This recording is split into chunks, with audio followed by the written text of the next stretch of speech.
Bonjour, bon vendredi à tous, avec des marchés assez agités, très volatiles, qui prennent un petit peu le contre-pied des tendances de fond.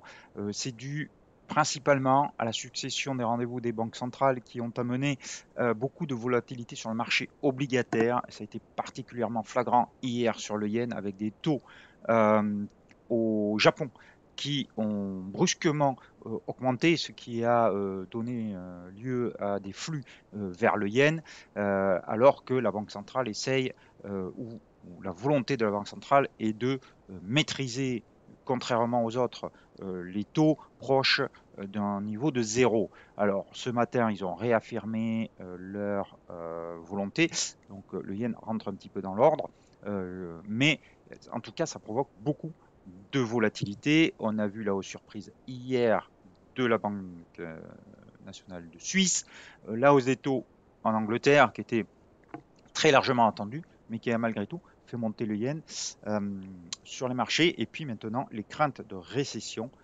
sont de plus en plus fortes parce que les chiffres économiques qui paraissent ne sont pas bons et donc on a très peur. Les analystes ont très peur, en tout cas, d'une récession. Cet après-midi, il n'y aura pas beaucoup de chiffres. Il faut dire que il n'est jamais arrivé dans l'histoire que lorsque vous avez des taux d'inflation autour de 8%, on ait évité une récession par la suite. Et les chiffres, pour l'instant, malgré ce que disent les banquiers centraux, vont plutôt dans ce sens. Donc ça inquiète beaucoup, c'est un effet très paradoxal parce que d'un côté, ça fait baisser l'activité économique, mais d'un autre, ça pourrait freiner la hausse des taux.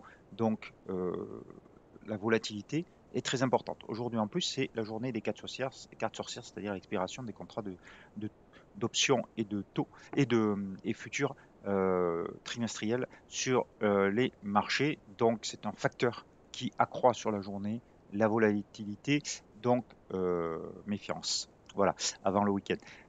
On envoie l'avertissement sur les risques traditionnel et puis on se retrouve après.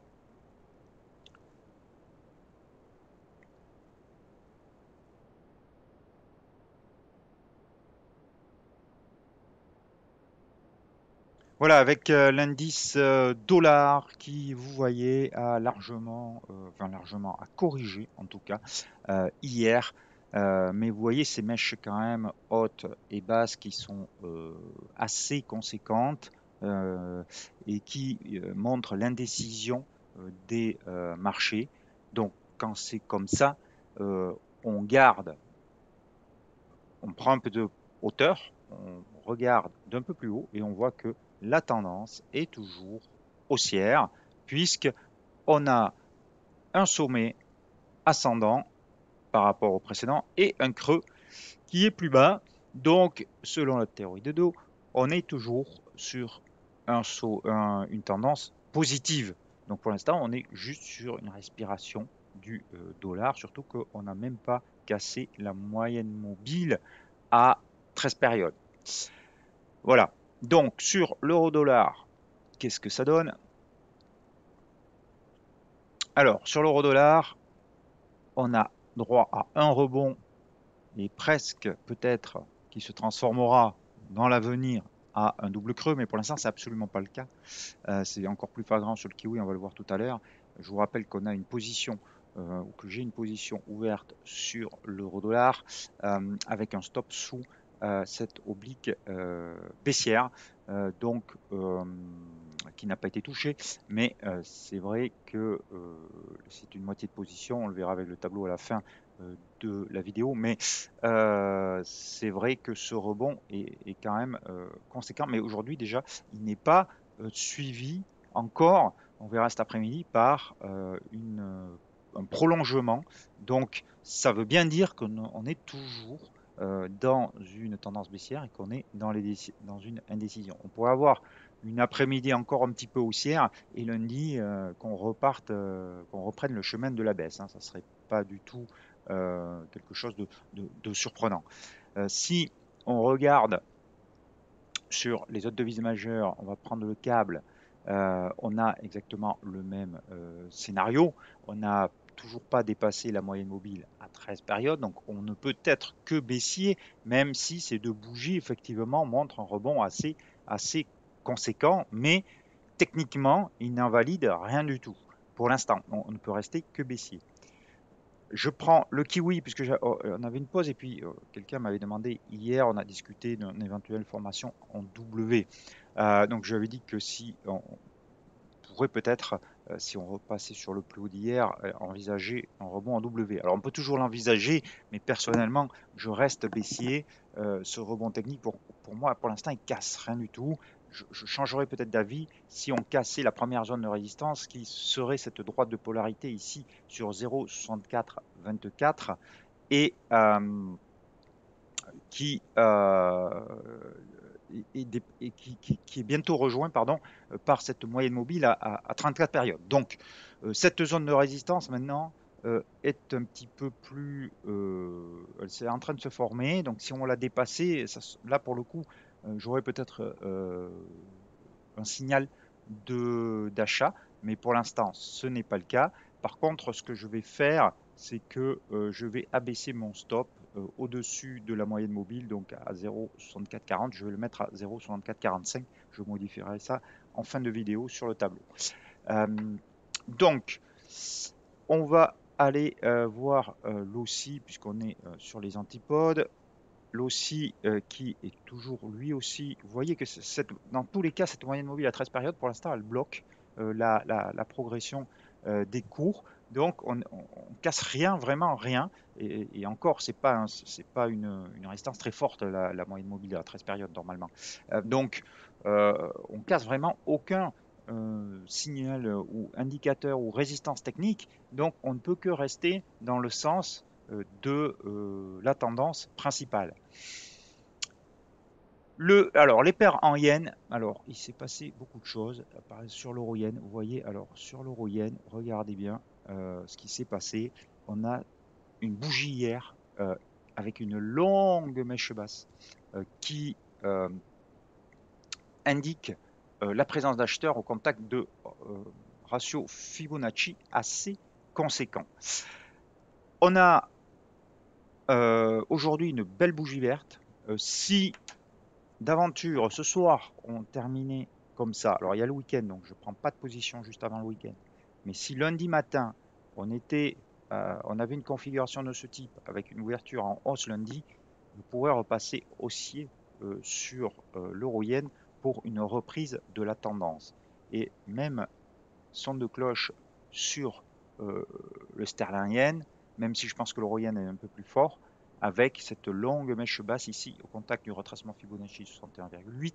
Je vous rappelle qu'en théorie, une tendance est terminée lorsqu'on casse en dessous de ce ratio 61,8 et donc on ne l'a pas cassé ou marginalement en séance et on a une forte reprise haussière. Donc si on clôture comme ça ce soir et que lundi on a une ouverture en hausse, là aussi, on pourrait passer aussi. Alors, soit sur l'un, soit sur l'autre. Hein.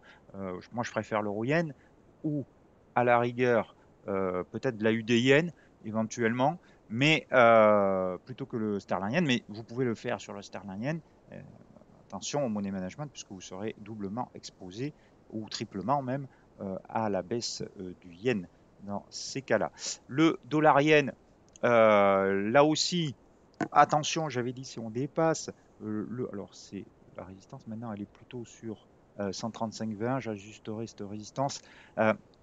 Donc ici sur les plus hauts de la semaine, en fait, si on dépasse lundi 135,20, je passerai aussi acheteur sur le dollar yen. Alors le dollar yen, il est un peu moins corrélé que les trois autres paires de devises. Donc ça me dérangera moins d'avoir une position soit en euro yen, soit en AUD yen, soit en sterling yen et une position en dollar yen que ce que je vous ai dit tout à l'heure. Donc attention, pour la semaine prochaine, donc, on a à surveiller peut-être la reprise des tendances haussières, baissières sur le yen et donc des haussières sur les paires côté contre yen. Et enfin, on va finir avec l'euro suisse. L'euro suisse qui a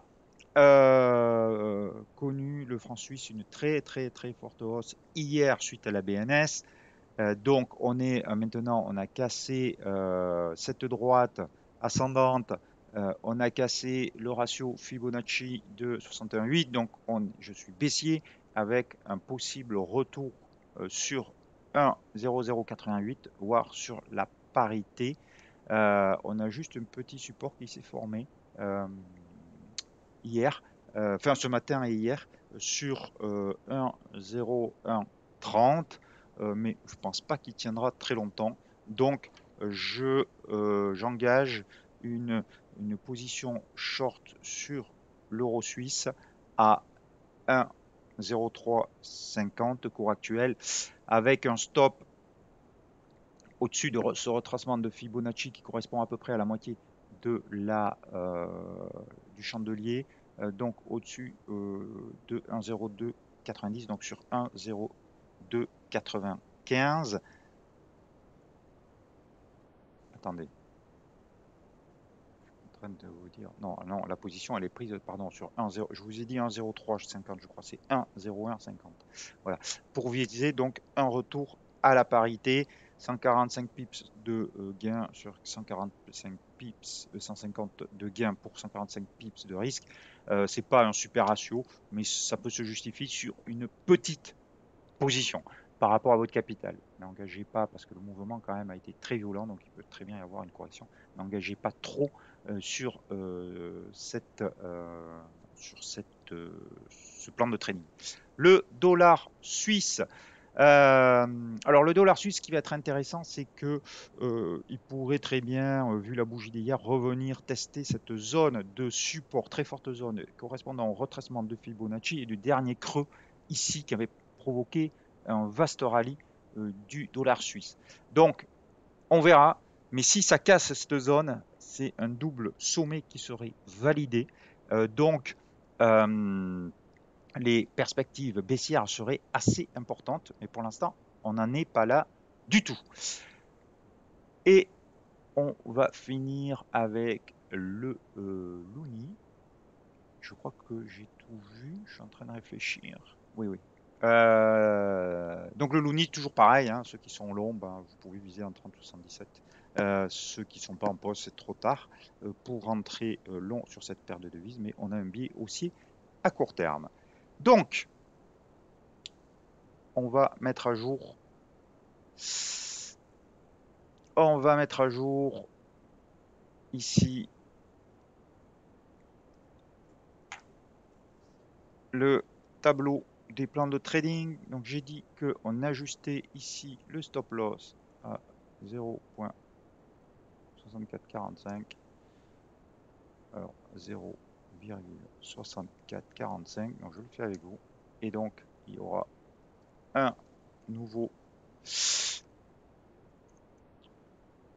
short sur l'euro suisse. Cours d'entrée 1,01 50. Le stop loss 1,0295. Et l'objectif 1,0015, puisque vous savez que il vaut mieux ne pas prendre des chiffres ronds pour les objectifs ou les stop loss, parce qu'ils sont souvent défendus à cause des options. Bon bref, donc, et on est le 17/06 2022, et donc voilà cette nouvelle position. On surveillera ça, et donc lundi,